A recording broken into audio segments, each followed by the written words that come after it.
Social மீடியாவில் பார்த்தீங்க அப்படின்னா விஜய் வந்துட்டு பாஜகவுடைய கைக்கூலி, பாஜகவோட A team, B team, C team, Z வரைக்கும் டீம் பிரிச்சுட்டாங்க. 2021 வந்து கமல் சார் சொன்னாங்க, பாஜகவின் கைக்கூலி, பாஜகவின் பி டீம், பாஜகவால் ஏவ விடப்பட்டவர். அந்த ஜாதியை வச்சு வேற சொன்னாங்க, பாஜக லிங்காரர் பார்த்தீங்களா, ஒத்து வருது பார்த்தீங்களா அப்படின்னாங்க. இப்போ இவர் என்ன சொல்றாங்க, ஒரு குறிப்பிட்ட சமுதாயத்தோட வாக்குகளை பிரிக்கிறதுக்காக பாஜக இறக்கி விட்டுருக்கு அப்படின்னு. இப்போ அந்த கமல் சார் எப்படி நல்லவர் ஆயிட்டாரா? இவங்க கட்சியில சேர்ந்த உடனே புனித ஆயிட்டாரு, பாஜக பி டீம் இல்லை. அப்ப யோசிச்சு பாருங்க, நான் சொல்றேன், இப்ப யாருக்குமா பாஜக பி டீம் கைக்கூலி? திமுக தான். ஆமாங்க, இவங்க பி டீம் தாங்க. தாவேகாவும் கமல் சார் சேர்ந்தாரு. முதல்ல பாஜக யார் பி டீம் சொல்லி, அப்படியே திமுக பி டீம் சொல்லி சேர்த்துக்கிறாங்க, இவரையும் சொல்லி சேர்த்துக்கிறாங்க. அப்போ உண்மையிலேயே பி டீம் அங்கேருந்து தான் ஸ்டார்ட் ஆகுது. பாஜகவின் தமிழ்நாட்டு தாய் கழகம் திமுக. அதனால தான் அடுத்தடுத்து புதுசாக வரவங்கள ஒவ்வொருத்தரையா உள்ள சேர்த்துக்கிறாங்க. அங்கேருந்து சொல்றாங்க, இங்க order head office, branch office. நாங்க எப்படி பாக்குறோம்னா, இதுக்கப்புறம் போயிட்டு போயிட்டு வந்து விஜயண்ணா இறந்த குடும்பத்துக்கு ஆறுதல் சொல்றதை தாண்டி அந்த குடும்பம் விஜயண்ணாக்கு ஒரு நம்பிக்கையும் ஊக்கத்தையும் கொடுக்கணும்னு அனுப்புறேன். அந்த அளவுக்கு பாசிட்டிவான ஒரு இதுவா, இன்னும் பாசிட்டிவா தான் இருக்காங்க மக்கள், ரொம்ப பாசிட்டிவா இருக்கு. இல்ல, அது உண்மையை பார்க்கணும் அவங்க கிட்ட. அவங்க வந்து பொய் சொல்லலை, எதுவும் பண்ணல. நடந்ததுக்கு விஜயண்ணாக்கும் எந்த ஒரு காரணமும் இல்லைன்றது இறந்த குடும்பத்தில் இருக்கிறவங்க ஃபர்ஸ்ட் நம்பிட்டாங்க. ஸோ இந்த கரூர் நடந்த சம்பவத்தின் மூலமாக தாவேக்கா என்ன பாடம் கற்றுக்கொண்டது சார்? நயவஞ்சக அரசியல், சூழ்ச்சி அரசியல், முதுகுல குத்தும் அரசியல், இந்த மாதிரி நிறைய அரசியல் விஜயண்ணா கற்றுட்டு இருக்காரு. இதெல்லாம் தாண்டி ஸோ இது தாவேக்கால எந்த அணிகளுமே கிடையாது, கட்டுப்படுத்தவோ கண்ட்ரோல் பண்றதுக்கும் கூட அவங்க கட்சியிலேயே ஆட்கள் கிடையாது. இந்த மாதிரி உட்கட்டணமே சரியில்லை அப்படின்னு பொதுவான ஒரு குற்றச்சாட்டு வச்சுக்கிட்டே இருக்காங்க. தொடர்ச்சியா வந்துகிட்டே இருக்கு குற்றச்சாட்டு. 200 ரூபாய் கொடுக்குறவன் அவ்வளோதான் மேடம், வருவான், நிற்பான், பார்ப்பான், போவான். ஆனால் இங்கே வர கூட்டம் அப்படி இல்லை. ஒரு தலைவனை பார்க்க தன்னெழுச்சியாக வந்த கூட்டம்.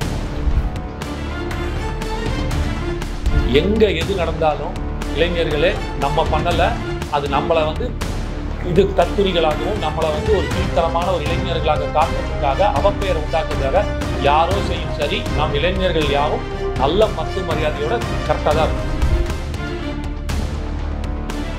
சார், எங்களுக்கு பணம் 2ஆம் பட்சம் தான். ஒருத்தர் சொல்றாரு, என் மனைவி போயிட்டான், என் மகள் போயிட்டான், ஏற்கனவே ஒரு 3 மாசத்துக்கு முன்னாடி உடம்பு சரியாம என்னோட 2வது குழந்தை இறந்து போச்சு.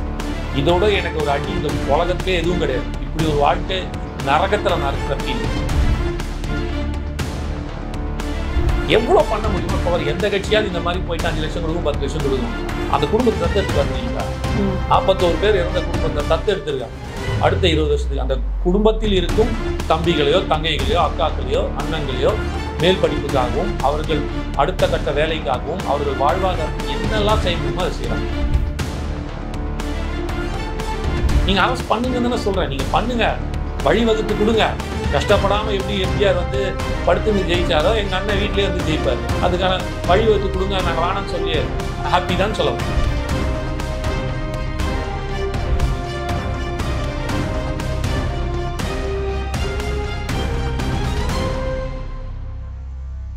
ஜம்பவ நேயர்களுக்கு வணக்கம். இன்றைய நேர்காணலில் நம்மோடு இணைந்திருக்கிறார் தமிழக வெற்றி கழகத்தினுடைய ஆதரவாளர், தமிழ்நாடு இளைஞர் கட்சியை சேர்ந்த திரு காமேஷ் அவர்கள். வாருங்கள் பேசுவோம். வணக்கம் சார். வணக்கம் சிஸ்டர். இன்றைய தினம் பாத்தீங்க அப்படின்னா நான் உங்ககிட்ட கேட்க வேண்டிய முக்கியமான கேள்வி, தலைவர் விஜய் நாங்க எப்போ பார்க்கலாம்? ரொம்ப ஆர்வமா இருக்கும். பணிக்கு போனா அவரை பார்க்கலாம், இல்லைன்னா நீலாங்கரை போனா அவர் வீட்டில் பார்க்கலாம். நீங்க இல்ல, ஒரு அரசியல் தலைவராக எப்போ வெளியே வருவார், எப்போ பார்க்கலாம்? வருவார். அது சில ப்ராப்ளம்ஸ் இருக்கு. என்ன அப்படின்னா, ஃபர்ஸ்ட் அவர் கரூர் போக வேண்டிய ஒரு சூழ்நிலையில் இருக்காரு.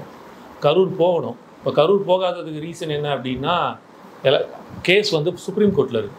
ஸோ சுப்ரீம் கோர்ட்டில் கேஸ் இருக்குன்ற போது இப்போ போய் இவர் பார்க்கலாம். பார்த்தா எதிர்கட்சி எப்படி வாதம் வைப்பாங்க அப்படின்னா, இவர் சாட்சியை கலைச்சிட்டாரு, மனதை வந்து கெடுத்துட்டாரு, இந்த மாதிரியான பல ஏதாவது சொல்லி இது பண்ணும் இல்லையா. ஸோ அது நடக்கக்கூடாது, அது தேவையில்லாமல் நாளைக்கு இதனால தான் நடந்துச்சுன்னு சொல்லிட்டு இதை ஒரு காரணமாகவோ சாக்காவோ வைக்கக்கூடாதுன்றதுக்காக தான் வெயிட்டிங். அதனால தான் அவர் போகும்போது தான் வந்து ஆக்சுவலி எல்லாருக்கும் பணம் கொடுக்குற பிளானில் இருந்தார் போகும்போது பார்க்கும்போது. பட் இது கொஞ்சம் லேட் ஆகும். ஏன்னா சுப்ரீம் கோர்ட்டில் ப்ராசஸ் ஆகி ஒத்துக்கிட்டு அதுக்கான சில சமயம் மானிட்டரிங் பண்ணுவாங்க, நீங்கள் என்ன பேசுகிறீங்க ஏதுன்று. ஸோ அந்த மாதிரி இருக்கும். யாராவது ஒருத்தர் வருவாங்க, ஸோ அவங்க மேற்பார்வை இருக்கும். இந்த மாதிரியான ஏதாவது ஒரு லீகலாக இல்லைனாலும் ஒரு தேவைப்படுற சூழ்நிலை இல்ல அது வந்து ஒரு பேச்சாவே இருக்கு இல்ல வந்துட்டு இன்னும் வந்துட்டு அன்னைக்கு போனவர் இன்னைக்கு வரைக்கும் வரவே இல்லை வீடியோ கால்ல மட்டும் தான் பேசி இருக்காரு நான் என்ன மக்கள் சொல்றேன் அம்போன்னு விட்டுட்டு போயிட்டாரு நான் என்ன சொல்றேன் சவிதா சிஸ்டர் நாளைக்கு எனக்கு பர்மிஷன் வாங்கி கொடுங்க நாளைக்கு மறுநாள் அவர் அங்கே கரூர் இல்லைன்னா கேளுங்க சிம்பிள் இஸ் தட் அவரே சொன்னார்ல மெயில் போட்டாங்கல்ல கரூருக்கு எஸ்பிக்கு மெயில் போட்டு மெயிலுக்கு ரிப்ளை வரல போயிட்டு டிஜிபி ஆஃபீஸில் லெட்டர் கொடுத்துட்டு வந்தாங்க இது வரைக்கும் டிஜிபி ஆஃபீஸில் ஏதாவது லெட்டர் வந்துச்சா அதுவும் வரல அப்போ எதுவுமே வந்து வரல அப்படின்ற போது பர்மிஷனே இல்லை இப்போ மீண்டும் போய் ஏதாவது ஒரு அசம்பாவிதம் என்ன சொல்லிக்கிட்டே முட்டா பயலாடாவன் ஏற்கனவே 41 உயிர் போயிருக்குது அதுக்கே இன்னும் நமக்கு என்ன நடந்துச்சுன்னு தெரியல அதுக்கான எதுவும் தெரிய வரல நேராக இப்போ திருப்பி போயிட்டு இவ்வளோ பிரச்சனை பண்ணுகிறார் அவர் என்னதான் பிரச்சனை அப்படின்ட்டு இந்த வாய் இப்படியும் பேசும் அப்படியும் பேசும் அப்போ ஒன்றும் பண்ண முடியாது அப்போது இதுக்கப்புறம் தன்னால் ஒரு உயிர் கூட எந்தவித அசம்பாவிதமும் நடக்கக்கூடாதுன்றதுல தெளிவாக இருக்குது அந்த தெளிவு மக்களிடமும் இருக்கு ஆனால் நடுவில் இருக்கிற சில வாடகை வாயர்கள் தான் இதை வந்து தூபம் போட்டு ஏற்றி விட்டுட்டு இருக்காங்கன்னு நான் சொல்கிறேன் நான் உங்களை சொல்ல கேட்ட கேள்விக்காக நான் சொல்ல வரேன் இதில் இன்னொரு விஷயம் என்ன அப்படின்னா நிறைய சோஷியல் மீடியாவில் பார்த்தீங்க அப்படின்னா விஜய் வந்துட்டு பாஜகவுடைய கைக்கூலி பாஜகவோட A team B team C team Z வரைக்கும் டீம் பிரிச்சுட்டாங்க ஸோ பாஜக கூட இணக்கமாக இருக்கிறாரு அவர் தான் வந்து இந்த பிரச்சனையிலேருந்து காப்பாற்றுறாங்க விஜய் அப்படின்னு இது எந்த அளவுக்கு உண்மை சார் எந்த கை இடது கையா வலது கையா எந்த கை அது தெளிவாக கேட்கணும்ல அப்புறம் தான் நாங்கள் சொல்ல முடியும் எந்த கைன்னு அடுத்த வாட்டி கரெக்டாக கேட்டு சொல்லுங்க இப்படிதான் 2019 2021 வந்து கமல் சாரை சொன்னாங்க பாஜகவின் கைக்கூலி பாஜகவின் பி டீம் பாஜகவால் ஏவ விடப்பட்டவர் அப்படி இப்படின்ட்டுன்னு இத்தனைக்கும் அவரோட ஜாதியை வேற வச்சு சொன்னாங்க அவர் பிறந்த மதத்தை வச்சும் அந்த ஜாதியை வச்சும் வேற சொன்னாங்க பாஜக இவர் எப்படி லிங்காரர் பார்த்தீங்களா ஒத்து வருது பார்த்தீங்களா அப்படின்னாங்க இப்போ இவர் என்ன சொல்றாங்க ஒரு குறிப்பிட்ட சமுதாயத்தோட வாக்குகளை பிரிக்கிறதுக்காக பாஜக இறக்கி விட்டுருக்கு அப்படின்னு இப்போ அந்த கமல் சார் எப்படி நல்லவர் ஆயிட்டாரா இப்போ அப்புறம் எப்படி இவங்க கட்சியில் சேர்ந்த உடனே புனிதன் ஆயிட்டாரு பாஜக பி டீம் இல்லை அப்போ யோசிச்சு பாருங்க நான் சொல்கிறேன் இப்போ யார் தெரியுமா பாஜகவோட பி டீம் கைகூலி திமுக தான் ஏன்னா பாஜக தான் வந்து இறக்கி விட்டதே கமல் சாரைனா அந்த கமல் சாரை திமுக ஏற்றுட்டு இருக்குது அப்படின்னா மேல் இடத்துல இன்ஸ்ட்ரக்ஷன் வந்துருக்குது அதனால தான் அவங்க எடுத்திருக்காங்க இப்போ நீங்கள் என்ன பேட்டி எடுக்கிறீங்க உங்கள் ஓனர் சொல்லி எடுக்கிறீங்க அப்போ எப்படி வரும் அப்போ நான் எப்படி உங்களுக்கு பேட்டி வரேன்னா ஓனர் மூலமாக வந்து வருது இல்லை அந்த மாதிரி கமல் சார் வந்து பி டீமு அதை திமுக ஏற்றுக்குது அப்போ திமுக டைரக்டான பி டீமாக உள்ள வருது அதனால தான் அப்படி இருக்குது அப்போ வந்து விஜய் வந்து யாரோட பி டீம் அப்போ திமுகவோட பி டீம்னு எடுத்துக்கலாமா அப்போ நாங்கள் எங்கே சொன்னோம் நீங்கள் தானே சொல்கிறவங்க நீங்கள் சேர்த்துக்கிறவங்க நாங்கள் சேர்றோம் எக்ஸாம்பிள் சொன்னீங்களே இப்போ விஜய் இப்போ நீங்கள் சொல்கிற மாதிரி தாவேக்கா இப்போ நீங்கள் சொல்கிற மாதிரி தாவேக்கா சேர்ந்துருச்சு திமுகவோட என்னங்க நேற்று நீ போச்சு அப்படின்னா அப்போ நான் ஏற்றுக்கிறேன் ஆமாங்க இவங்களுக்கு பி டீம் தாங்க தாவேக்காவும் கமல் சார் சேர்ந்தாரு முதல்ல பாஜக பி டீம் சொல்லி அப்படியே திமுக பி டீம் சொல்லி சேர்த்துக்கிறாங்க இப்போ இவரையும் சொல்லி சேர்த்துக்கிறாங்க அப்போது உண்மையிலேயே பி டீம் அதாவது வந்து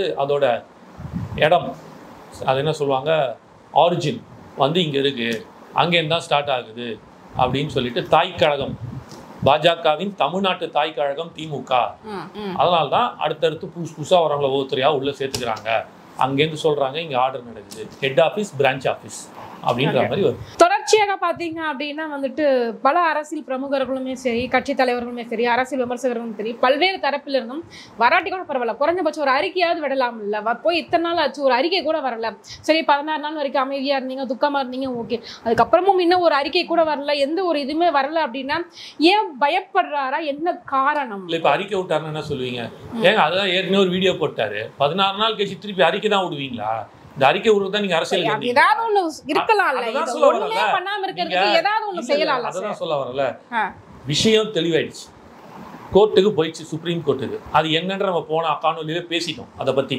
தெளிவா அது எப்படிப்பட்ட மானிட்டரிங்ல இருக்கு என்னென்ன இஷ்யூஸ் அதுக்கான மொத்த நடைமுறைகள் என்னன்ற நம்ம ஃபுல்லா பேசியாச்சு இப்போ செய்ய வேண்டியது அடுத்ததுன்னா அந்த மக்களை போய் பார்க்கணும் அவ்வளவுதான் அந்த மக்களை பார்த்து ஆறுதல் சொல்லணும் மக்கள் கூட கொஞ்சம் டைம் ஸ்பெண்ட் பண்ணணும் அவங்கக்கிட்ட மனம் விட்டு பேசணும் அந்த மக்கள் இறந்த மக்கள் துயரமான மக்கள்லாம் நாங்கள் போய் பார்த்துட்டு வந்தோம் நாங்கள் பார்ப்போம் அங்கே இறந்த எல்லார் வீட்டுக்கு போயிட்டு வந்தோம் கரூருக்கு அவங்க விஜய் நான் பார்த்து பேசணுன்னு இருக்காங்க எங்ககிட்டையும் சில விஷயம் சொல்லியிருக்காங்க அது எனக்கு விஜய் நான் மீட் பண்ணும்போது கண்டிப்பாக ஆனால் இந்த மாதிரி இறந்தவர்கள் இந்த வீட்டில் இப்படி சொன்னாங்கன்னு அந்த வீடு நம்பர் வரைக்கும் அவங்க பேர் வரைக்கும் நான் வச்சுருக்கேன் 10 வயசு குழந்தை வீட்டில் இருக்கிற ஒரு குழந்தை சொன்னது ஒய்ஃப் செத்தது சொன்னது மனைவியும் பெண் மகள் 2 பேரையும் இழந்த ஒருத்தர் சொன்னது என்ன 1.5 வயசு குழந்தைய வச்சுட்டு ஒரு அம்மா இருக்காங்க அவரோட ஹஸ்பண்ட் வந்து தைக்கிறவர் டெய்லரு அவர் என்ன சொன்னாங்க ஸோ இந்த மாதிரி வந்து ஒவ்வொருத்தர் ஒன்று சொல்லியிருக்காங்க ஆல்மோஸ்ட் அதை நான் கண்டிப்பாக விஜய் நாட்டை சொல்லுவேன் இல்லை அவங்களே அவங்கள பார்த்தாலும் சொல்கிறதுக்கு நான் வாய்ப்பு இருக்கும் எது முதல் நடந்தது அது போகும் அப்போது இது என்ன அப்படின்னா இந்த பாயிண்ட்டு இப்போதைக்கு அவரை போய் பார்க்கணும் பேசணும் மன ஆறுதல் கொடுக்கணும் மற்றபடி சும்மா 15 நாள் 20 நாள் ஆயிடுச்சு கிட்டத்தட்ட. 20 நாள் கழிச்சு திருப்பி ஏதாவது ஒரு ட்விட்டர்லையோ இல்லைனா திருப்பி ஒரு வீடியோவோ திருப்பி ஏதாவது ஒன்று போட்டான்னா அது ஏற்றுக்கூடிய இடத்துல மக்களும் இல்லை, இவங்க சும்மாவும் இருக்க மாட்டாங்க. இதை வந்து இன்னும் மோசமான அரசியலுக்கு கொண்டு போய் சேர்ப்பாங்க. நான் வன்மத்தின் உச்சமாக தான் இருக்காங்க இவங்க எல்லாருமே. நான் வந்து வன்மம் கூட இல்லை, வன்மத்தின் உச்சம் நான் சொல்லுவேன். அந்த லெவலில் இருக்காங்க. அதனால் அது தேவையில்லை. இதுக்கப்புறம் இல்லை செயல் தான். அந்த செயல் கரூருக்கு போயிட்டு அவங்கள பார்க்கறது தான் கரெக்டாக இருக்கும்னு நான் நினைக்கிறேன். கரூர் மக்கள் எப்படி இருக்காங்க? அதுலேருந்து மீண்டு வந்துட்டாங்களா? போய் களத்தில் போய் பார்த்துட்டு வந்து உண்மையை சொல்லணும் அப்படின்னா நாங்கள் எல்லாருக்குமே ஒரு சின்ன ஒரு இது இருக்கும் இல்லையா, நம்ம நண்பர் அது வந்து நம்ம வீட்டில் நடந்த ஒரு துயர சம்பவம் தான். என்னதான் நம்ம நண்பராக இருந்தாலும் எப்படா போய் இப்போ அவனை பார்க்கறது, ஒரு தர்ம சங்கடமான சூழ்நிலையாக இருக்குது அப்படின்னு நம்ம சொல்லுவோம் இல்லையா, அந்த மாதிரி ஒரு தர்ம சங்கடமான சூழ்நிலை தான் நாங்கள் அவங்கள பார்க்க போனோம். ஆனால் இருந்தாலும் அவங்க நம்மளை வந்து ஒரு சின்ன வருத்தத்தையோ இல்லை ஒரு முகத்தை காட்டுறதுக்கூடியோ எந்த விதமான ஒரு வார்த்தை கூட சொல்ல. ஒரு உதாரணத்துக்கு இப்போ வந்தானே, இல்லை தம்பி என்ன தம்பி இப்படி ஆயிடுச்சு, நான் வந்து விஜயனாவோட இதுக்கு தான் வந்தேன், பரப்புரைக்கு வந்தேன், இப்படி என் குடும்பத்தில் ஒருத்தர் இழப்பேன்னு நான் எதிர்பார்க்கல விஜய் அப்படி கூட சொல்லலை. அந்த ஒரு வருத்தத்தில் கூட சொல்லு. நிறைய பேர் நிறைய விஷயங்கள் சொன்னாங்க. அது நம்ம வந்து காணொலியில் டேரெக்டாக சொல்ல முடியாது, கேஸ் இருக்கிறதுனால.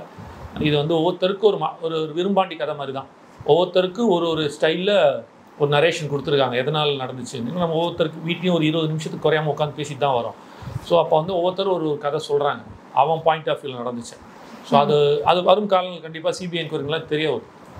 நாங்கள் எப்படி பார்க்குறோன்னா, இதுக்கப்புறம் கரூர் போயிட்டு வந்தது, விஜயண்ணா இறந்த குடும்பத்துக்கு ஆறுதல் சொல்கிறதை தாண்டி அந்த குடும்பம் விஜயனாக்கு ஒரு நம்பிக்கையும் ஊக்கத்தையும் கொடுக்கும்னு நான் நம்புறேன். அந்த அளவுக்கு பாசிட்டிவான ஒரு இதுவாக இருக்கு. இன்னும் பாசிட்டிவாக தான் இருக்காங்க மக்கள், ரொம்ப பாசிட்டிவாக இருக்கு. ஆமாம், நானுமே சோஷியல் மீடியாவில் நிறைய இதில் பார்த்தேன். பார்த்தீங்க அப்படின்னா, இல்லை விஜய் வந்து நான் இவ்வளோ கிட்டத்தில் பார்த்தேன், மகன் போனால் போயிட்டு போகிறேன், எங்களுக்கு வந்து விஜய் மாதிரி மகன் இருக்காரு அப்படின்ற மாதிரியான விஷயங்கள்லாம் யாரோ ஸ்கிரிப்ட் எழுதி கொடுத்து அதை வந்து மக்கள் பேச வைக்கிறாங்க. 20 லட்ச ரூபாய் வந்துட்டு கொடுத்ததுனால அந்த மாதிரி மக்கள்லாம் பேசுகிறாங்க.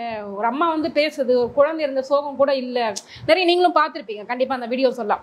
ஸோ என்ன மாதிரியான மென்டாலிட்டி இது, என்ன மாதிரியான கட்டமைப்பு இதுன்னு இல்லை, அது உண்மையை பார்த்தேன் அவங்க கிட்ட. அவங்க வந்து பொய் சொல்லலை, எதுவும் பண்ணல. நடந்ததுக்கு விஜயனாக்கும் எந்த ஒரு காரணமும் இல்லைன்றது இறந்த குடும்பத்தில் இருக்கிறவங்க ஃபஸ்ட்டு நம்பிட்டாங்க. அதுதான் மிகப்பெரிய ப்ளஸ் விஜயனாக்கு. நீங்கள் மக்கள் அப்புறம் பாதி பேர் எப்படி இருப்பான், பாதி பேர் எப்படி இருப்பான், சில பேர் வந்து நம்ம பேசுகிறத நம்புவான், சில பேர் வேற ஒருத்தர் பேசுகிறத நம்புவான். எது உண்மை எது பொய்ன்றது இன்வெஸ்டிகேஷன் முடிஞ்சு ரிப்போர்ட் ஆனது சுப்ரீம் கோர்ட்டில் நிற்கிது. முடிஞ்சால் கண்டிப்பாக தெரிய போகுது. எனக்கு தெரிஞ்சு இந்த தீபாவளிக்கு ஆரம்பித்த இன்வெஸ்டிகேஷன் பொங்கலுக்கு தெரியும் நான் நம்புகிறேன். அவ்வளோ ஃபாஸ்ட்டான இன்வெஸ்டிகேஷனுக்கான ரூட் மேப்பிங் தான் அதில் இருக்குது. ஆனால் என்ன இருந்தாலும் பாதிக்கப்பட்டவன் சொல்கிறதுலாம் அது ஒரு வேல்யூ இருக்குது.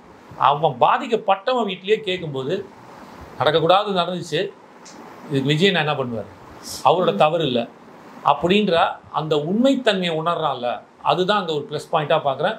அது வந்து கடவுள் கொடுத்த ஒரு வரமாகவும் பார்க்குறேன். ஏன்னா ஜென்ரலாக பப்ளிக்கோட மென்டாலிட்டி எப்படி இருக்குன்னா, இப்போ நம்ம ஒரு காரில் போயிட்டுருக்கோம், நீங்கள் காரில் போயிட்டுருக்கீங்க விஷயம், ஒரு பாட்டியம்மா வந்து விழுந்துருச்சு அப்படின்னா ஃபஸ்ட்டு யாரை திட்டுவான்னு நினைக்கிறீங்க? பாட்டியம்மா திட்டுவானா உங்களை திட்டுவாங்க? கார்காரங்க தான் திட்டுவாங்க. பணக்கொழுப்பு திமுறி எப்படி ஓட்டின்னு வந்துச்சு பாருமா. அங்கே இருக்கிற யாரோ ஒருத்தர், ஏங்க அவரும் அந்த அக்கா மேலே தப்பு இல்லைங்க, பாட்டியம்மா தான் பார்க்காம காருக்குள்ளே வந்துட்டாங்க அப்படின்னதுக்கப்புறம் அந்த இடமே செட்டில் ஆகும். இல்லைனா முதல்ல உங்கள் சட்டையை தான் பிடிப்பாங்க. இது வந்து ஒரு மென்டாலிட்டி, இது வந்து ஒரு மாப், ஒரு பப்ளிக் மென்டாலிட்டி. அப்போது ஒரு 41 குடும்பங்கள் இறந்ததுக்கு அவங்களை பார்க்க வந்தது யாரை பார்க்க வந்தாங்க? விஜய்னா. அப்போ இது நடந்துருச்சு அப்படின்னா டோட்டலாக பப்ளிக்கோட ஒப்பீனியன், பப்ளிக் வந்து அவர் மேலே ஒரு நெகட்டிவிட்டி தான் போகும். இது இயற்கையின் நீதி. அதனால தான் அந்த கார் விஷயத்தை வச்சு சொன்னேன், இயற்கையின் நீதி. ஆனால் இயற்கையும் சரி உண்மையும், ஆனால் உண்மை தெரிகிற வரைக்கும் இருக்குல்ல, அந்த உண்மை மக்களே புரிஞ்சுக்கிற அளவுக்கு நேர்மையாக இருக்குது. ஏன்னா ஒரு உண்மையாக நேர்மையான ஒரு அரசியல்வாதியாக உள்ள வர்றாரு. அப்போ அவருக்கு கடவுள் கூட நின்று எந்த ஒரு இதுவும் இல்லாமல் பார்த்துக்கிறாருன்றது இது மூலமாக தெரியும். ஸோ இந்த கரூர் நடந்த சம்பவத்தின் மூலமாக தாவேக்கா என்ன பாடம் கற்றுக்கொண்டது சார்? நயவஞ்சக அரசியல், சூழ்ச்சி அரசியல், முதுகுல குத்தும் அரசியல், இந்த மாதிரி நிறைய அரசியல் விஜயனா கற்றுட்டு இருப்பாரு. இதெல்லாம் தாண்டி நம்ம இன்னும் ப்ரிகாஷனாக இருக்கணும், இன்னும் பிளான் பண்ணணும். வேறு என்ன சொல்லலாம்னா ஒரு பக்குவத்தன்மை இன்னும், அதாவது நம்ம கூட இருக்கிறவங்களா இருக்கட்டும், இல்லைனா வந்து மக்களாக இருக்கட்டும், அவங்கள அணுகுமுறை இருக்குல்ல, அதில் கொஞ்சம். இப்போ விஜயகாந்தில் நிறைய பேர் திட்டுவாங்க கேப்டனை, அவர் இறங்கி அடிக்கவே போயிடுவார், பப்ளிக்கில் எவனா ஒருத்தன் தப்பு பண்ணான்னா. ஆனால் அவர் என்ன பார்ப்பாங்க, என்ன மரியாதை இல்லாமல் பண்ணுறாரு, ஒன்றை தானே பார்க்க வந்தார். ஆனால் அது அன்பின் வெளிப்பாடு. ஒரு குழந்தை தப்பு பண்ணுது, அம்மா அடிக்கிறாங்க, அப்பா அடிக்கிறாருன்னா அது அன்பின் வெளிப்பாடு தான். ஆனால் நம்ம என்னென்ன கொஞ்சம் சாஃப்ட் கார்னராக இருந்தோம். இப்போ விஜயனாவே நீங்கள் பார்த்தீங்கன்னா பைக்கில் ஓட்டிகிட்டு வராங்க, தம்பி வராத ப்ளீஸ் போ, வண்டியில் விழுந்துட போன்ட்டுன்னு 60 கிலோமீட்டர் ஸ்பீடில் போக வேண்டிய பஸ்ஸை 40 கிலோமீட்டரில் ஓட்டுறாரு. அந்த பஸ் 40 கிலோமீட்டர்லாம் ஓடிடுது. அது நீங்கள் வேணால் செக் பண்ணி பார்க்கலாம். அவர் போன்னு சொல்லும்போது அவர் சொல்லுவார் டிரைவர்கிட்ட. அது ஒரு வீடியோ நானும் பார்த்தேன். ஸ்லோவாக போங்க, ஸ்லோவாக ஏன்னா கேட்க மாட்டேங்க, நாங்கள் ஸ்லோவாக போங்க, அவ்வளோ ஃபாஸ்ட் பண்ணால் அவனும் அவ்வளோ ஃபாஸ்ட் வரான், பைக்கில் உட்காந்து ஃபோட்டோ எடுத்துக்கிட்டே வரான், வீடியோ எடுத்துக்கிட்டே வரான், செல்ஃபி எடுத்துக்கிட்டே வரான் அப்படின்ற போது அவர் என்ன பண்ணுறாரு, ஸ்லோ பண்ணுறாரு. ஹைவேஸில் 60 கிலோமீட்டர்ஸ் பஸ் போகலாம், அது காலி பஸ் தான், ஃப்ரீயாக போகக்கூடிய பஸ் தான். ஆனால் 40 கிலோமீட்டர்ஸ்க்குள்ளே தான் வராது, ஏன்னா கூட தண்ணி இந்த மாதிரி வராங்க அப்படின்ட்டு. இதெல்லாம் தாண்டியும் நமக்கு மீறி ஒரு விஷயம் நடக்குது அப்படின்ற போது நாம் அதில் இனிமேல் அதாவது என்ன சொல்லணும்னா நம்ம அதில் வந்து மாட்டிக்கொள்ளாமல் சென்ஸ்னா நம்மளால் நடக்கக்கூடாது அப்படி வச்சுங்க, நம்மளால் கூட இது வரக்கூடாது அப்படின்ற ஒரு மைண்ட் செட் இப்போ அவர் வந்திருக்கணும். ஸோ இனி வரும் இதில் வந்து சில ஸ்ட்ரக்சர்ஸ் பண்ணுவாங்க. ஸோ இந்த மாதிரியான எந்த ஒரு சின்ன அசம்பாவிதம் இல்லாமல் நடக்கும்ன்றதை நான் நம்புறேன். பொதுவாகவே வந்துட்டு இப்போ பேசிட்டு வர்றது என்ன அப்படின்னு பார்த்தீங்க அப்படின்னா, இன்னுமே வந்துட்டு தாவேகாவினுடைய தொண்டர்கள் வந்துட்டு பார்த்தீங்க அப்படின்னா அவங்க அணியில் இருக்கிறவங்க பெரும்பாலும் அரசியல் மயப்படுத்தப்படவே இல்லை. அவங்க பாட்டுக்கிட்டு வந்து இஷ்டத்துக்கு இருக்கிறாங்க. ஒரு கட்டுப்பாடற்ற ஒரு கூட்டமாக வந்து இருக்குது. ஒவ்வொரு கட்சியிலுமே பார்த்தீங்க அப்படின்னா பல்வேறு அணிகள் வந்து செயல்படும். ஒரு மாநாடு இல்லை கூட்டம் ஏதாவது பண்ணீங்க அப்படின்னா அந்த அணிகள் வந்து பொறுப்பெடுத்து செய்வாங்க. ஸோ இது தாவேக்கால எந்த அணிகளுமே கிடையாது. கட்டுப்படுத்தவோ கண்ட்ரோல் பண்ணுறதுக்கோ கூட அவங்க கட்சியிலே ஆட்கள் கிடையாது. இது மாதிரி உட்கட்டமைப்பே சரியில்லை அப்படின்னு பொதுவான ஒரு குற்றச்சாட்டு வச்சுக்கிட்டே இருக்காங்க. தொடர்ச்சியாக வந்துக்கிட்டே இருக்கு இந்த குற்றச்சாட்டு. 200 ரூபாய் கொடுக்குறவன் அவ்வளோதான் மேடம் பண்ணுவான், வருவான், நிற்பான், பார்ப்பான், போவான். ஆனால் இங்கே வர கூட்டம் அப்படி இல்லை. ஒரு தலைவனை பார்க்க தன்னெழுச்சியாக வந்த கூட்டம், புரியுதா? அது கனெக்ட், அது ஒரு திருவிழா, புரிஞ்சுங்க ஃபஸ்ட்டு. இப்போது நீங்கள் ஃபுட்பால் மேட்ச் பார்த்துருப்பீங்கன்னு நினைக்கிறேன். மெஸ்ஸியாக இருக்கட்டும், ரொனால்டோவாக இருக்கட்டும், கோல் அடித்த உடனே சட்டையை கட்டிட்டு சுற்றுன்னு சுற்றுறாங்க. என்ன இப்போ நான் இந்த இடத்துல சட்டையை கட்டி சுற்றினா எப்படி இருக்கும்? அசிங்கமாக இருக்காது? போடுவீங்களா நீங்கள்? அதை போட்டு ட்ரால் பண்ணி அசிங்கப்படுத்த மாட்டீங்க என்னன்னு? ஆனால் அந்த இடத்துல என்ன, அது செலிப்ரேஷன். அந்த இடத்துல அது செலிப்ரேஷன். அந்த டிஷர்ட் எடுத்து சுற்றுறது, தூக்கி போடுறது, அது ஒரு செலிப்ரேஷன். ஏன்னா அவன் ஜெயிக்கிறான், அவன் வந்து கனெக்ட் ஆகும். தன் உயிராக பார்த்த ஃபுட்பாலில் அந்த நாட்டுக்காகவும் அந்த கப்பு அந்த கிளப்புக்காகவும் ஜெயிச்சு கொடுக்குறான்ற போது அவனுக்குள்ள அந்த ஒரு பூரிப்பு இருக்குல்ல, அதுதான் அந்த இளைஞனோட பூரிப்பு. விஜய் நான் பார்க்கும்போது புரியுதுங்களா? அப்போது இந்த பூரிப்பு அவனை அறியாமையே ஒரு ஓவர் டூ பண்ண வைக்குது. இப்போ நான் மட்டும் தனியாக நின்னேன் அப்படின்னா அமைதியாக இருப்பேன், கூட ஒரு 20 பேர் சேர்ந்தாங்கன்னா நமக்கு வேற ஒரு மைண்ட் செட் வரும் சொல்லுவாங்க.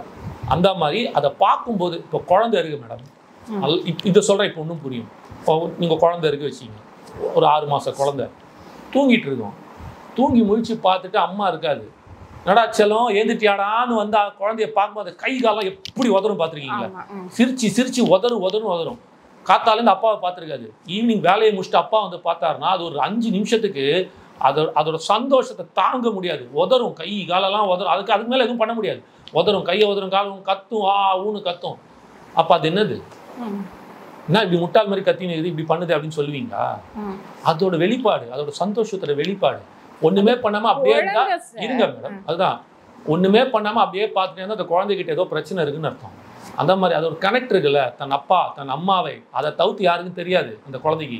அந்த மாதிரி இப்படி ஒரு தலைவன், எனக்கு ஒரு தலைவன் வந்திருக்கான், இந்த நாட்டுக்காகவும் எனக்காகவும் வந்திருக்கான், எல்லாத்தையும் தூக்கி போட்டுன்ற போது அந்த கனெக்ட், அந்த திருவிழா, அந்த மனதில் இருக்கும் பூரிப்பு இருக்குல்ல, அது அப்படிதான் இருக்கும். புரியுதுங்களா? இது கால அளவில் பக்குவப்படும். நான் என்ன சொல்கிறேன், இன்னும் ஒரு படி மேலே இந்த மாதிரி மரத்தில் ஏறினது, இந்த மாதிரி அவதூறாக பண்ணுறது, இது எதுவுமே எங்கள் பசங்க இல்லைன்றேன். எங்கள் இளைஞர்கள் ரொம்ப தெளிவான இளைஞர்கள். அதுக்கு நாங்களே ஒரு உதாரணம், ஜல்லிக்கட்டு. ஏதாவது ஒரு அசம்பாவிதம் நினச்சா அதே இளைஞன் தானே இன்னைக்கு நிற்கிறான் அவரோட வந்து. இப்போ நானும் ஜல்லிக்கட்டுலேயே வந்தவன், நான் போய் அவரோட தான் நின்றுட்டு இருக்கிறேன். அந்த மாதிரி பல இளைஞர்கள், மாணவர்கள், இளைஞர்கள் எடுத்தாலே ஜல்லிக்கட்டில் இருக்கிறவன் தமிழ்நாடு ஃபுல்லாக கிட்டத்தட்ட வந்து 1.5-2 கோடி பேருக்கு மேலே உட்காந்துருக்கும். அப்போ அதில் இருக்கிற இளைஞன் தான் வந்திருக்கான். அன்னைக்கு சரியாக இருந்தவன் இன்னைக்கு மட்டும் கெட்டு போயிடுவானா? 7 வருஷம் 8 வருஷம் கழிச்சு. இது கெட்ட பேர் உண்டாக்குறதுக்குன்னே செய்யும் சூழ்ச்சி. நான் பார்க்குறேன், யாரோ ஒரு கட்சியிலேருந்து இவங்களை வளரவே விடக்கூடாது, இவங்க கிட்ட கெட்ட பேர் வாங்க வைக்கணும், இந்த அளவுக்கு ஒரு கட்டுக்கோப்பாக இப்போவே இப்படி இருந்தாங்கன்னா எப்படி? அப்படி ஆல்ரெடி தோக்க போகிறோன்ற ஒரு பயம், அந்த பதட்டத்தில் ஏதாவது செய்யணுமேன்றதுக்காக காசை கொடுத்து இந்த மாதிரி கொடுத்து எங்களுக்கு கெட்ட பேர் வாங்கி கொடுக்குறாங்க. நான் அடித்து சொல்கிறேன், தமிழ்நாட்டில் இருக்கும் இளைஞர்களைப் போல் நல்லவர்கள், வல்லவர்கள், நீங்கள் சொல்கிற அந்த ஒழுக்கம் கொண்டவர்கள் எங்கேயுமே கிடையாது. நான் ஓப்பனாக சேலஞ்ச் பண்ணி சொல்கிறேன்.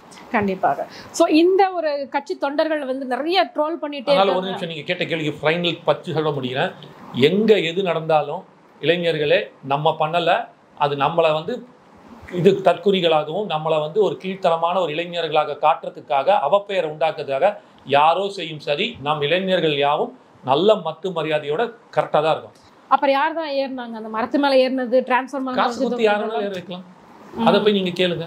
அது எங்க வேலை கிடையாது. நாங்க ஏறல. நான் என்ன கேக்குறேன், 15 லட்சம் ஒரு மாநாடுக்கு 15 லட்சம் பேர் வராங்க. ஒரு மாநாடுக்கு 15 லட்சம் பேர் வராங்க. மதுரை மாநாடு கட்சியாச்சு 15 லட்சம் பேர் வந்தாங்க. எத்தனை பேர் மரம் ஏறினாங்க? 2 பேர், 5 பேர், 10 பேர் வச்சுங்க. 100 பேர் கூட வச்சுங்களேன். இந்த மாதிரி பண்ண இந்த குரங்குத்தனமா பண்ணது 100 பேரை விட்டுருங்க. பாக்கி 14,99,900 பேர் கரெக்டா இருந்தாங்கல்ல. அப்போ எல்லாருமே தற்குறி, எல்லாமே விஜய் ரசிகன், இப்படிதான் முட்டா பையனா இருக்கான், இப்படிதான் பண்றான். அப்ப 14 லட்சம் பேர் ஏறணும். 14 லட்சம் பேர் திக்கு தெரியாம ஒருத்தன் பைத்தியக்கார மாதிரி செய்யணும். அந்த 100 பேர் மட்டும் செஞ்சான்னா அந்த 100 பேருக்கு காசு குத்து அமைச்சுக்கிறான்னு அர்த்தம். நம்ம அப்படிதான் எடுத்துக்கணும். ஸோ அந்த கிரேஸ் எல்லாம் தடவுனது எதுக்காக? அந்த மாதிரி 100 பேர்களுக்காக தான் கிரேஸ் தடவிருக்காங்க. எந்த 100 பேருக்காக கிரேஸ் தடவுனாங்களா? அது ஒரு பாதுகாப்பு. இப்போ நம்ம முதலமைச்சர் போறாரு, போகும்போது யாருமே பக்கத்துல அண்ட விட மாட்டாங்க. போலீஸ்காரன் அடிச்சு தள்ளிட்டு போய் கூட்டிட்டு போறான். அப்ப அது என்ன நீங்க எடுப்பீங்க? என்னங்க மக்கள் ஓட்டு போட்டா மக்கள்கிட்ட இப்படி இருக்கலாமான்னு? அது ஒரு பாதுகாப்பு. இப்போ நீங்க சொல்றீங்க கிரீஸ் போட்டாங்க, அதெல்லாம் ரைட், ஓகே. இப்போ அதையும் தாண்டி ஒரு 50 பேர் மேலே ஏறிட்டான். இப்போ கிரீஸ் போடல, ஒன்றும் போடல, யாரும் தடுக்கல, ஏறுறாங்க வச்சுக்கோ. அதுதான் சொன்னேன், தலைவனோட கனெக்ட்னு அதுதான் சொல்ல வரேன். இப்போ ஏறுறான் வச்சுக்கோங்களேன். இப்போ ஏறும்போது என்ன ஆகும்னு நினைக்கிறீங்க? 10,000 பேர் ஏற்றாங்க ரேம்ப் மேலே, உடஞ்சி கீழே வந்து எதாவது ஆயிடுச்சுன்னா ப்ரிகாஷன், பாதுகாப்புக்கும் இதுக்கு வித்தியாசம் இருக்குல்ல. அதை தான் நான் சொல்ல வரேன். நீங்கள் அதையும் அப்படி பார்க்குறீங்க. அது மக்களுக்கான பாதுகாப்பு, உங்களுக்கான பாதுகாப்பு. நீங்கள் ஹெல்மெட் போட்டு போகிறீங்க, ஹெல்மெட் போட்டு போன்னு சொல்கிறாங்க. எதுக்கு சொல்கிறாங்க? பாதுகாப்பு. அந்த மாதிரியான அது பாதுகாப்பு தானே தவிர மற்றபடி வேற எந்த ஒரு அசிங்கப்படுத்துறதுக்காகவோ அவமானப்படுத்துறதுக்காகவோ கிடையாது. அது என்ன உங்களுக்கு காண்டுன்னா, உங்களுக்கு வாழைப்பழம் வச்சு கூப்பிட்டா கூட எவனும் வரமாட்டேங்கிறாங்க, வந்துருன்ட்டுன்னு. இங்கே நாங்கள் வராதீர்கள் அப்படின்னாலும் வந்து நிற்கிறான். அந்த ஒரு விரக்தியின் வெளிப்பாடு தான். ஆனால் நாங்கள் யாரும் இது முடிஞ்சவனே, மாநாடு முடிஞ்சவனே, விழா 30 விழா மாதிரி இல்லை முடிஞ்சவனே வாழைப்பழத்தையும் வாழைத்தாரி திருடிட்டு போல இழுத்துட்டு அந்த கோஷ்டி இல்லை. இது மக்கள் இளைஞர்கள் தலைவனோட கனெக்ட் ஆகிற கோஷ்டி. அவ்வளோ. இப்படி இன்னும் சொன்ன திருப்பி மறுபடியும் சொல்கிறேன். இப்போது வேர்ல்ட் கப் ஜெயிக்கிறாங்க, கப் அடிக்கிறாங்க, ஐபிஎல் கப்போ வேர்ல்ட் கப்போ ஏதோ ஒன்று, ஒட்டு மொத்த மக்களும் உள்ளே ஓடி வரான்ல அவங்கக்கிட்ட. அப்போ அந்த மாதிரியான அது ஒரு வெளிப்பாடு. அதெல்லாம் வந்து உண்மையிலே எங்களை மாதிரி ஆட்களுக்கு தான் புரியும். காசு கொடுத்து பண்ணுறவனுக்கு அது புரியாது. அது ஒரு கனெக்ட், அது ஒரு ஃபீல் அப்படின்றது. முன்னாடி பார்த்தீங்க அப்படின்னா விஜய் அவர்கள் வந்து பிரச்சாரத்துக்கு வரும்போது திமுக வெர்சஸ் தாவேகா அந்த ஒரு அஜெண்டா வந்து மக்கள் மத்தியில் பரப்பிக்கிட்டே வந்தார். இப்போ எப்படி மாறி இருக்கு? மட்டும் திமுக வெர்சஸ் அதிமுக அப்படின்னு நிலைப்பாடு தான் மாறி இருக்கா? யார் சொன்னார்? அவரே அவரை பற்றி பேசலை, எங்களை பற்றி தான் பேசிகிட்டு இருக்காரு. பிள்ளையார் சொல்லி போட்டாச்சு, கொடி பறக்குது அப்படி இப்படின்றாரு. எல்லாரும் சிக்னல் போய்கிட்டு இருக்கான், பேசிக்கிட்டு இருக்காங்களா, நிறைய விஷயங்கள் நடந்துகிட்டு இருக்காங்க. நெட்வொர்க்கே இல்ல, தெரிஞ்சுக்கலாம். எனக்கு புரியல, எங்ககிட்ட நெட்வொர்க்கே ஆரம்பிக்கல. இப்பதான் சொன்னீங்க வெளியிலே வரல, யாரையுமே அரசியல் பார்க்கல, வீட்ல உட்கார்ந்துட்டே பேசுறாரு, வீட்ல உட்கார்ந்துட்டே அரசியல் பண்ணிட்டு இருக்காங்க. நீங்க தான் முதல் கேள்வி கேட்டீங்க, அரசியலே பண்ணல, வீட்டுல தூங்கிட்டு இருக்கீங்களா, ஏன் இப்படி இருக்கீங்க? அதான் சொல்ல வரேன். கிட்டத்தட்ட அது அமைதியா இருக்கீங்களே, எதுவும் பண்ணலையன்றீங்க. இப்ப மட்டும் வந்து எடப்பாடியோடையும் மோடியோடையும் பேசிட்டு இருக்காங்க அப்படின்றது மட்டும் வருமா? அப்ப மட்டும் நெட்வொர்க் கிடைக்குதா? அப்ப மட்டும் அரசியல் பண்றாங்களா? அதெல்லாம் எதுவும் கிடையாது. அவங்க விஜயன்னா ஒரு கிங் மேக்கர். அவர் யார் பக்கம் நிற்கிறாரோ 2026 அவங்க ஜெயிப்பாங்க. அது யாரா இருந்தாலும் சரி, புரியுதா? அப்போ அந்தந்த கட்சிகள் தனக்கு சாதகமாக அவங்க பக்கம் இழுப்பாங்க. முடிவெடுக்கப்படுது விஜயன் தான். அது எப்போ எடுப்பாரோ அப்போ எடுப்பார். எப்போ தெரியுமோ அப்போ தெரியும். இன்று வரை தனித்து போட்டி, அவர் தான் முதலமைச்சர், ஆட்சியிலையும் பங்கு, அதிகாரத்திலையும் பங்கு, யார் வேணால் அவர் கூட வந்து சேர்ந்துது. இதுதான் அவர் வச்சிருக்கிற முதல் மாநாட்டில் கொடுத்தது. ஸ்டில் அதை அப்படியே மெயின்டைன் பண்ணுறாரு. உங்களுக்கே தெரியும், அவர் ஒரு தடவை முடிவு பண்ணிட்டா அவர் பேச்சு அவரே கேட்க மாட்டார். அப்புறம் என்ன இது டவுட் உங்களுக்கு? கண்டிப்பா. இதுல வந்து பாத்தீங்க அப்படின்னா 20 லட்சம் ரூபாய் கொடுத்தாங்க, நேர்ல வந்து கொடுக்கல, அக்கௌண்ட்ல வந்து கொடுத்துட்டாங்க. தாவேக்கா பாத்தீங்களா எவ்வளவு வந்து வெளிப்படையா வந்து நாங்க அக்கௌண்ட்ல போட்டிருக்கோம், இதெல்லாம் உழைச்சி சம்பாதிச்ச காசு, பிளாக் மணி, அதான் நேர்ல போய் நாங்க கொடுக்கணும், நிறைய விஷயங்கள் பேசிக்கிட்டே இருக்காங்க. அக்கௌண்ட்ல போட்டது அதையும் வந்து திமுக விமர்சனம் பண்ணிட்டு தான் இருக்காங்க. இந்த மாதிரி பல்வேறு கட்ட விமர்சனங்களை வந்து தாவேக்கா தொடர்ச்சியா எல்லா பக்கமும் வந்து எதிர்கொண்டுகிட்டே வர்றாங்க. ஸோ அக்கௌண்ட்ல வந்து 20 லட்சம் ரூபாய் போட்டாங்க அப்படின்றத வந்து உண்மையாலுமே கரூர் மக்கள் ஹாப்பியா இருக்காங்களா? திரும்பவும் அந்த கேள்வி. பணம் வந்து ஒரு பெரிய மேட்டர் இல்லை மேடம். நாங்க இறந்து கரூர் மக்களுக்கு போடல, இறந்த குடும்பத்துக்கு தான் போட்டிருக்காங்க. இருந்த குடும்பத்துல நாங்க போய் பேசும்போது அவங்க அப்படிலாம் பணத்தெல்லாம் பெருசா எதிர்பார்க்கல. சார் எங்களுக்கு பணம் 2ஆம் பட்சம் தான். ஒருத்தர் சொல்றாரு, என் மனைவி போயிட்டா, என் மகள் போயிட்டா, ஏற்கனவே ஒரு 3 மாசத்துக்கு முன்னாடி உடம்பு சரியாம என்னோட 2வது குழந்தை இறந்து போச்சு. இதோட எனக்கு ஒரு அடி இந்த உலகத்திலே எதுவும் கிடையாது. இப்படி ஒரு வாழ்க்கை நரகத்தில் நடக்கிற ஃபீல் எனக்கு இன்னைக்கு யாருமே கிடையாது. இந்த வயசில் நான் அனாதையாக உட்காந்துருக்கேன். எனக்கு பணம் பெரிய விஷயம் இல்லை சார். நீங்கள் கொடுக்குற பணமோ அரசாங்கமோ இல்லை நீங்களோ யார் கொடுக்குற பணமோ எனக்கு பெருசு இல்லை. என் குழந்தைங்க எதுனாலும் செத்து போச்சு, என் மனைவி எதுனாலும் செத்து போச்சு, எனக்கு நீதி வேணும். அந்த நீதியை வாங்கி கொடுங்க. அதை வாங்கி கொடுத்து இதனால தான் அது என்ன வேணாலும் இருந்துட்டு போட்டோம்.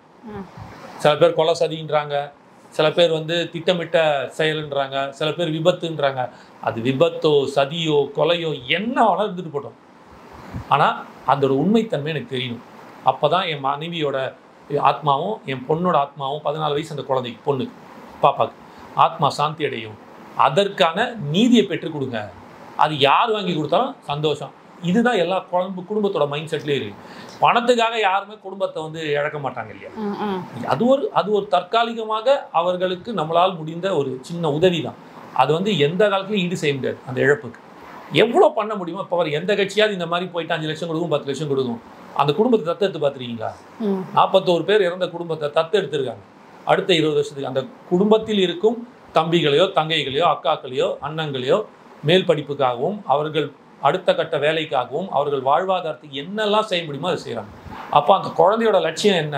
இப்போ நீ உன் வீட்டில் ஒரு குழந்தை இருந்துச்சு, நீ ஒரு லட்சியம் வச்சிருப்பல, அதை இன்னொரு குழந்தைக்கு நான் செஞ்சு கொடுக்குறேன் அப்படின்ற அந்த ஒரு மனிதாபிமான இதில் தான் அவங்க பண்ணுறாங்க.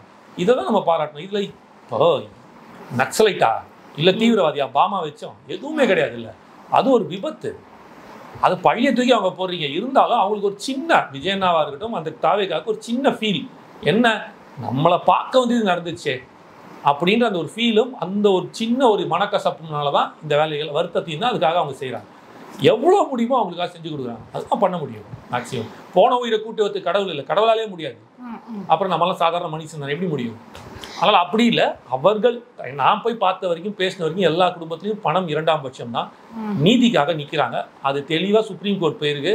இந்த 41 உயிருக்கான உண்மையான நீதி ரொம்ப ஜென்யூனாக ஹானஸ்ட்டாக அவங்க எதிர்பார்த்த அந்த நீதி கிடைக்கும்னு நான் நம்புறேன். கண்டிப்பாக தாவேக்காவை பொறுத்த வரைக்கும் பார்த்தீங்க அப்படின்னா ஆதவ அர்ச்சனா, புஷி ஆனந்த் இந்த மாதிரி நிறைய அறியப்பட்ட முகங்கள் இருக்கு. தொடர்ச்சியாக ஜெகதீசன் அப்படின்ற பேர் வந்து அடிபட்டுக்கிட்டே வருது. உண்மையிலே யார் அந்த ஜெகதீஷன் சார்? புரியல, திருப்பி சொல்லுங்க. ஜெகதீஷன் சொல்லிட்டு தொடர்ச்சியாக அவர் பேர் வந்து அடிபட்டுக்கிட்டே. ஓ, அவரா? ஜெகதீஷா? Okay fine. அவர் வந்து விஜயண்ணாவோட பிஏ, பர்சனல் பிஏ. விஜயனோட ட்விட்டர் சோஷியல் மீடியா ஹேண்டில் பண்ணுறவர். ரெண்டாவது அது விஜயண்ணா சினிமாவில் இருக்கும்போது அவருக்கான டேட்ஸு மற்ற விஷயங்கள் எல்லாமே அவர் தான் பார்க்குறாரு. இப்போ நான் ஒரு கதை சொல்லணும், நீங்கள் கதை சொல்லணும் அப்படின்னா அவர் மூலமாக போவாங்க. அவரை கேட்கும்போது சார் இப்படி இருக்குன்னா இந்த இன்ஃபர்மேஷன் விஜயண்ணாவுக்கு போகும். அவர் டிசைட் பண்ணுவார், வரணுமா வேண்டாமா, கேட்கணுமா கேட்க வேணாமா, ஓகேயா இல்லையான்ட்டு. இப்போ விஜயண்ணா இருக்கார், ஒரு படம் ஹிட்டு கொடுக்குற ஒரு டேரக்டர் இருக்கார். அந்த டேரக்டரோட படம் பண்ணணும்னு ஆசை இருந்திருக்கும். அப்போ என்ன பண்ணுவார், அவர் போய் டேரக்டாக ரீச் பண்ண முடியும்.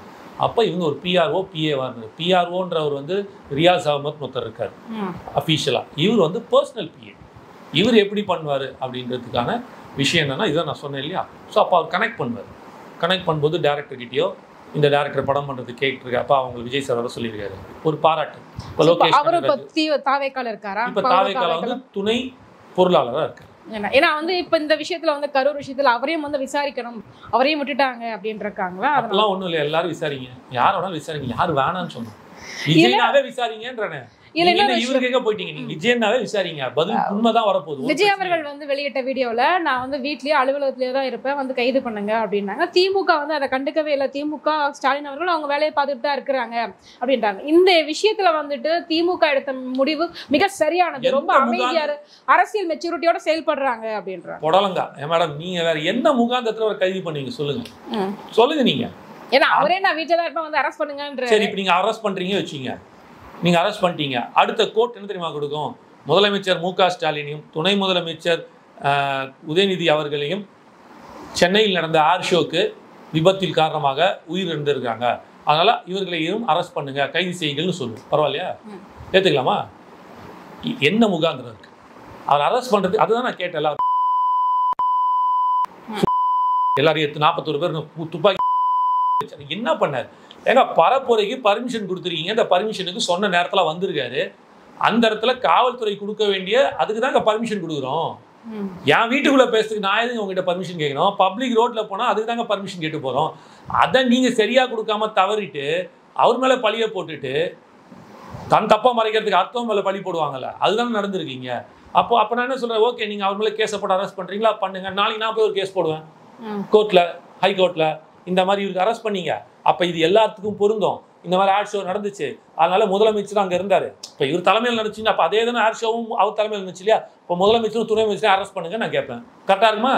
அது வாதமே கிடையாது, தவறு இல்லையா? அப்போ இதுவும் தவறு. அப்படிதான் நான் சொல்லுவேன். உங்களுக்கு ஒரு நியாயம், இவருக்கு ஒரு நியாயம் இல்லை. யாருக்கு அடிபட்டு வந்தாலும் அது ரத்தம் தான், புரிஞ்சுதா? அதனால நியாயம் எந்த முகாத்திலும் நீங்க அரெஸ்டே பண்ண முடியாது. நீங்க அரெஸ்ட் பண்ணி கூட்டிட்டு போனீங்கன்னா மேஜிஸ்ட்ரேட் காரி துப்பி வீட்டுக்கு அனுப்பிச்சிடுவோம். ஒரு யூடியூப் சேனல் இப்படிதான் போயிட்டு அரெஸ்ட் பண்ணி நிற்க வச்சோன்னா அந்த மேஜிஸ்ட்ரேட் காரி துப்பி போலீஸ்கார அனுப்பிச்சாராம், இதுக்கெல்லாம் அரெஸ்டா போங்க அப்படின்ட்டு. அந்த மாதிரி அசிங்கமா திட்டி தான் அனுப்புவார் மேஜிஸ்ட்ரேட். இதையும் தாண்டி காசு வாங்கிட்டு சில பேர் செய்யறதுக்கு ஆள் இருக்கு. நின்னாலும் ஒரு நாள் கூட நிற்காது. நீங்கள் அரெஸ்ட் பண்ணுங்கன்னு தானே சொல்கிறேன். நீங்கள் பண்ணுங்க, வழிவகுத்து கொடுங்க. கஷ்டப்படாமல் எப்படி எம்ஜிஆர் வந்து படுத்துன்னு ஜெயிச்சாரோ எங்கள் அண்ணன் வீட்லேயே வந்து ஜெயிப்பார். அதுக்கான வழிவகுத்து கொடுங்க, நாங்கள் வேணாம்னு சொல்லி ஹாப்பி தான் சொல்லுவேன். எங்கள் கேள்விகளுக்கு ரொம்ப சிறப்பான பதில் சொன்னீங்க சார், ரொம்ப நன்றி. நன்றி சிஸ்டர்.